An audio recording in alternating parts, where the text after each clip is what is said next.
So, dito na naman tayo. Dito tayo sa isa. Tapos na tayo dyan. Dito tayo sa confidential fund ni Sarah. Naku, mga kababayan, may panibagong lumabas sa confidential fund ngayon. Oo. Kung dati, ang pangalan Chicheria, sumunod Magimingo, Dudong Bakdul, Dudong Bunal, Dudong Barok, tapos Jugs di Asim, Tim Maasim, merong si Jugs di Luga, ngayon meron na naman panibago. Mga grocery naman. Mga grocery na pangalan naman. Nako, mga kababayan, nakakatawa itong confidential fund ni Sarah.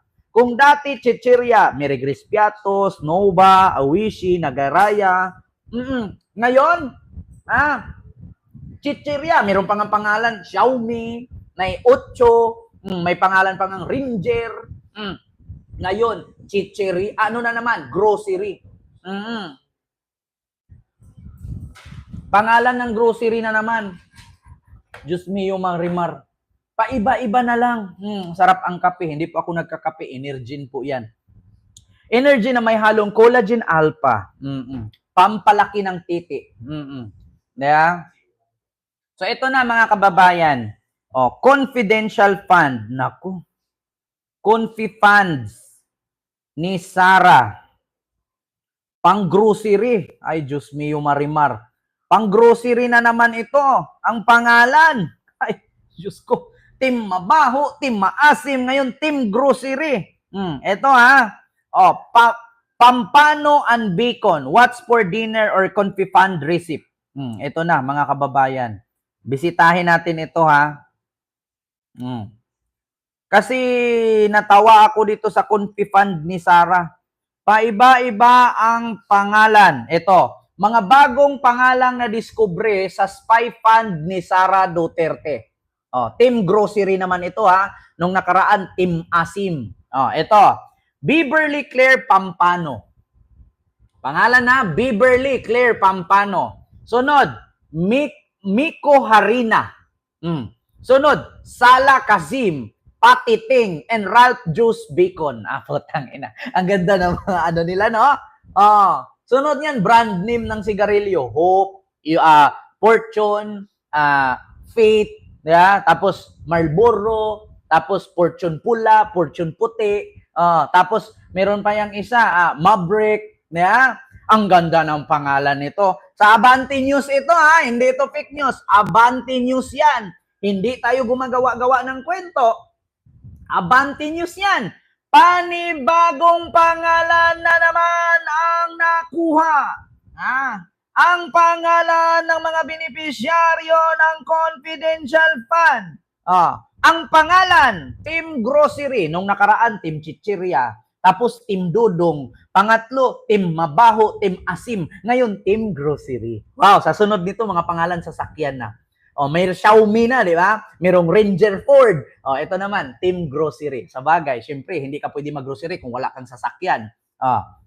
So, ang pangalan, Beverly Claire Pampano. Miko Harina. Sala Kasim. Patiting.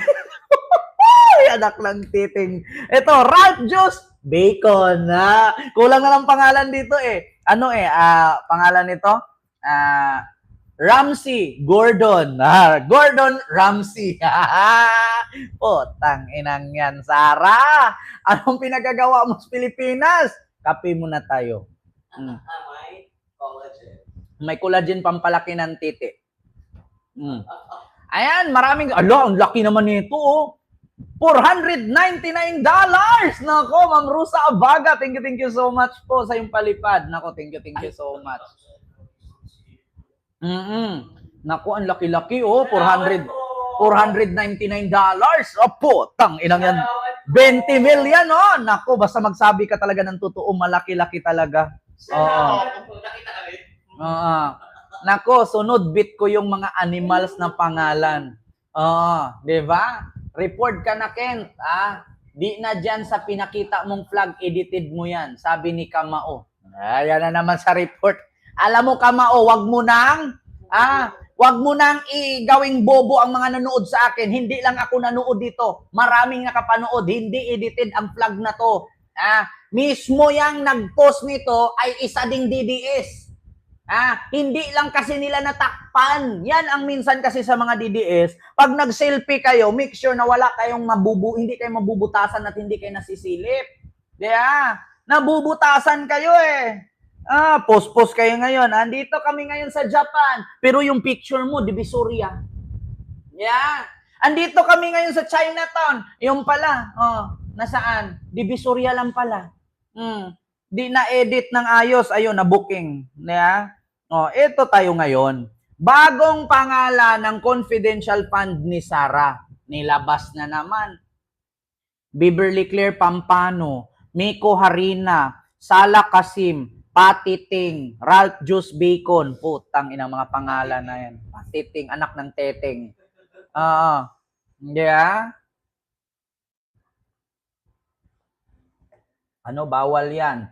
Nasa school nga kapag flag na tumigil sa paglakad, pag nag-flag ceremony. At higit sa lahat, bawal baliktarin ang flag.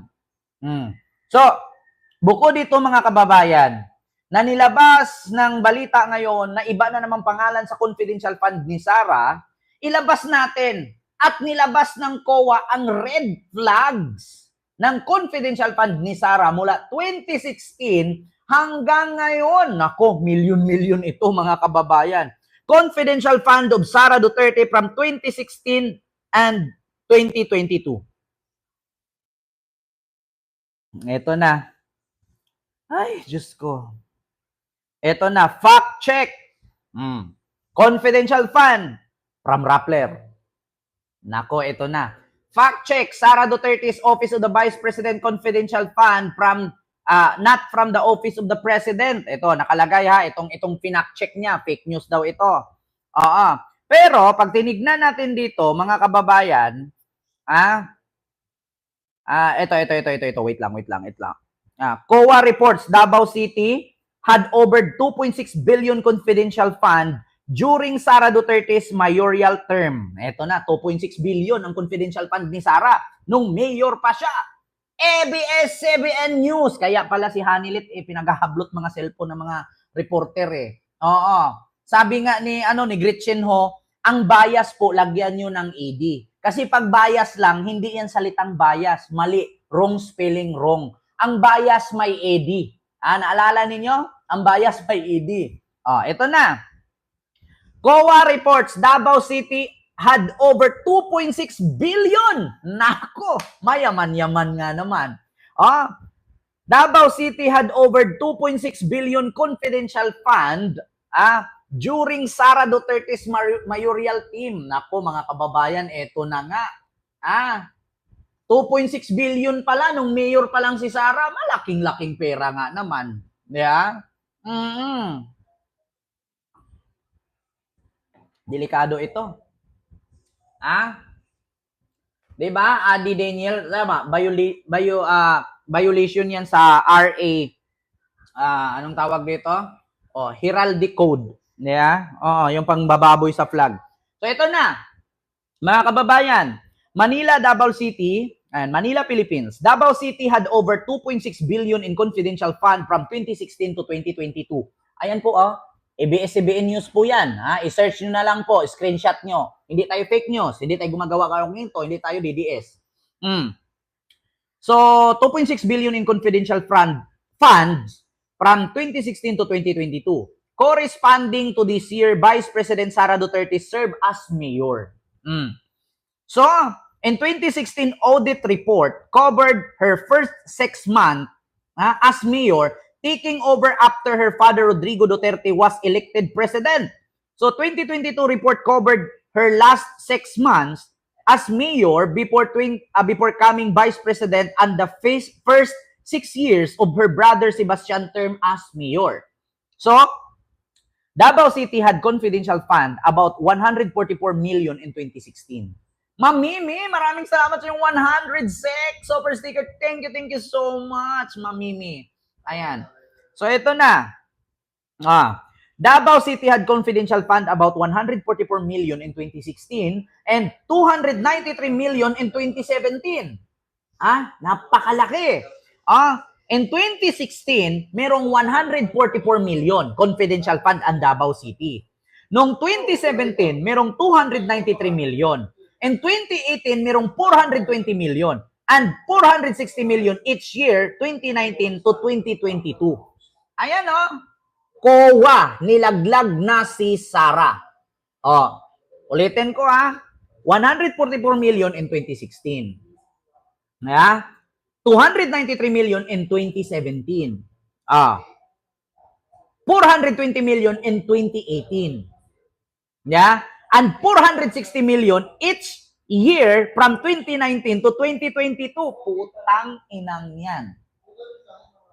460 million kada taon mula 2019 hanggang 2022. Kaya 2.6 billion lahat ang confidential fund ni Sara. Grabe. ABS-CBN News yan. Hindi yan gawa-gawa. Oo. Swedish Kunor. Ayan, salamat po, Arin Merck. Salamat. The COA told the House of Representatives during the recent budget hearings for 2024 that about 1,707 local government units or 57 national government agency and 10 states firms are entitled to surveillance fund under the mandates and are so required to submit quarterly accomplishment report to the President and Congress and liquidate their surveillance expenses to the COA Intelligence and Confidential Fund Audit Unit. Duterte use of surveillance money is under to spotlight after the COA told the budget hearing that she spent all of her 125 million in 2022 confidential fund in just 11 days. Naku, Diyos ko. Kaya nga, paiba-ibang pangalan. May chichirya, dudong batok, dudong bidok, dudong bunal. Tapos yung mga amoy asim, jugs di asim, jugs di luga. Tapos ngayon, grocery naman ang mga pangalan. Si anak ng pateteng. Tapos, si ano pa yon, si bacon, si harina. Oo. Anak ni pateteng. May iba-ibang mapangalan. Biruin nyo 2.6 billion ang nakamkam ni Sara sa kanyang confi fund. Sabi ng ABS-CBN yan, mahaba-haba po ito, hindi ko na po babasahin, masakit sa panga. O pwede nyo naman i-research. COA reports Davao City had over 2.6 billion confidential fund during Sara Duterte's mayoral team. ABS-CBN News yan. ABS-CBN News. Kaya pala sinasabi nila bias ang ABS, no? Bias ang GMA, TV5. Kasi bakit? Nabubulgar ang mga baho nila. Ka-vibes! We love shout out. Kapi tayo. Yan ang katotohanan. Mga kababayan. Oo. Gago, how about the confidential fund of your bangag president? Di imbestigahan ninyo. Sorry na lang. Kasi confidential fund ni Sara ang naimbestigahan. Di kung gusto nyong hanapin ang confidential fund ni BBM, di imbestigahan din ninyo. Simple lang naman yan eh. Kung si Sara na imbestigahan, may rights naman din kayo na mag-imbestiga sa confidential fund ni BBM. Kaya, may rights din kayo na mag-imbestiga sa confidential fund ni BBM. So, imbestigahan ninyo. Ngayon, kung nakita ninyo at wala namang ninakaw, nagastos at naayos, nagamit naman sa tama, so no problem. Kay Sara ang tanong, saan niya na ginamit? Hindi nga masagot ni Sara kung saan ginamit eh. Kahit pa tumira kayo sa mamahaling hotel dyan sa Netherlands, hindi kayo mahihirapan. Bakit? 2.6 billion ba naman? Hahanapin ninyo, pwede din naman ninyong imbestigahan ang confidential fund ni BBM. Hindi naman kayo binawalan. Sorry na lang kasi ang naimbestigahan, confidential fund ni Sara. Meron naman kayong rights, imbestigahan nyo rin ang confidential fund ni Marcos. Di ba? Tanong nyo rin sa COA. COA naman naglabas nito. ABS-CBN to. Nagawa nga ng ABS-CBN i-check. Bakit hindi kayang gawin ng ABS-CBN i-check ang kay BBM? I-check ninyo. Kaya nyo ngang magpa-habeas corpus eh. Ba't hindi nyo i-check? Ba't hindi nyo tanungin sa ombudsman? Ba't hindi nyo itanong sa Supreme Court? Masakit lang ako magsalita kaya galit sila.